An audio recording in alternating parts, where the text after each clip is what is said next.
வணக்கம் நேயர்களே. இன்னைக்கு நான் ஒரு 2-3 நாளைக்கு முன்னாடி கரூர்ல பாதிக்கப்பட்ட ரமேஷ் என்பவருடைய மனைவி சங்கீதா அவர்கள் விஜய் கொடுத்த 20 லட்சத்தை திருப்பி அனுப்பிச்சிட்டாங்க. அதுவும் இல்லாம அவங்க கூட்டின கூட்டத்தை இவங்க மாமல்லபுரத்துக்கு போகல. அது பத்திய வீடியோக்கள்ல எல்லா டிவிலையும் அவங்களுடைய இன்டர்வியூ, பணத்தை திருப்பி கொடுத்தது எல்லாம் வந்துருச்சு. அதை வச்சு நான் ஒரு வீடியோ போட்டிருந்தேன். இந்த மாதிரி திருப்பி அனுப்பிச்சிட்டாங்க, விஜயோட முகத்திலேயே அந்த 20 லட்சத்தை தூக்கி போட்டாங்க அப்படின்னு சொல்லி ஒரு வீடியோ, விரிவா ஒரு வீடியோ போட்டிருந்தேன். நான் யாரையும் அதில் தரக்குறைவாலாம் ஒன்றும் பேசல. வேணா என்னுடைய பழைய வீடியோ எடுத்து பாருங்க. அதை போய் தாவேக்காரனுங்க ரிப்போர்ட் அடிச்சாங்க. மறுபடியும் அந்த வீடியோ போட்டேன்னு வச்சுக்கோங்க.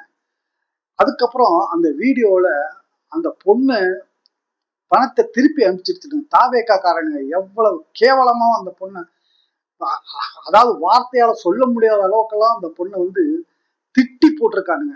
அன்பார்லிமெண்ட் வேர்டு என்று சொல்லக்கூடிய அந்த வேர்டுகளை போட்டு போட்டு அந்த பொண்ணை, ஏற்கனவே கணவனை இழந்திருக்கிற அந்த பொண்ணு, என்ன பணம் வேணாம், நீ நேர்ல ஆறுதல் சொல்றதுதான் எங்களுக்கு முக்கியம் அப்படின்னு சொன்னதுக்காகவாடா தேவைக்காரனுங்களாம் இந்த கிளிப்பிக்கு இந்த பொண்ணு அந்த போட்டு அந்த கழுவி ஊத்திருக்கீங்க. அந்த பொண்ணை பிராஸ்டியூட் ரேஞ்சில் பேசியிருக்கானுங்க. அவங்களோட லட்சணம் இதுதான், தாவேக்காவோட லட்சணம் இதுதான். ஒரு நாகரிக அரசியல் கிடையாது.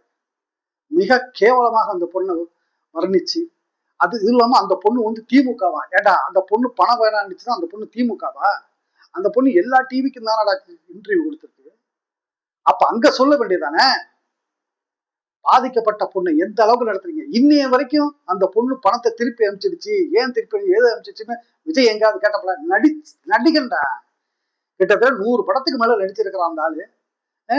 எல்லாரையும் கூப்பிட்டு காலில் விழுந்து கண்ணீர் விட்டு நடிச்சா சரியா போச்சா? அதுதான் ஆதாரமா வச்சிருக்கிறாராம், மக்கள்கிட்ட போய் சொல்லணும்னு. எப்படி ஆதாரமா இருக்கும்? காலம் பதில் சொல்லும் விஜய்.